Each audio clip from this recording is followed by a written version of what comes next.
Der Gregor bringt seiner preußischen Gspusi einen Haufen Geschenke am Tag nach dem Valentinstag, aber die kommen gut an. Der Josef ist so zintig gewesen auf den Michi, weil er sein warmer Bruder davon ist. Und drum fängt er jetzt wieder als Koch im Wirtshaus an. Ein Till, sein preußische Gspusi, ist frigid und mag sich nicht von ihm stopfen lassen. Außerdem kommen auch dauernd Leute daher und bringen's draus. Der Wickerl hat Kreuzweh und drum kriegt er von der Leni eine Yogastunde.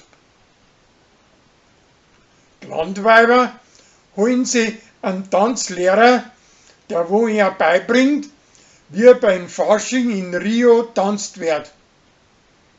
Das Hummerl ist aber da zu Forst dafür und schämt sich und ist eingeschnappt. Da entschuldigt sie sich aber danach und tanzt wieder mit den anderen. Im Wirtshaus taucht ein Faschingsdichter auf und der Hubert wett mit Gregor, dass er selbst das gerade so gut kann. Da zieht er aber den Kürzern.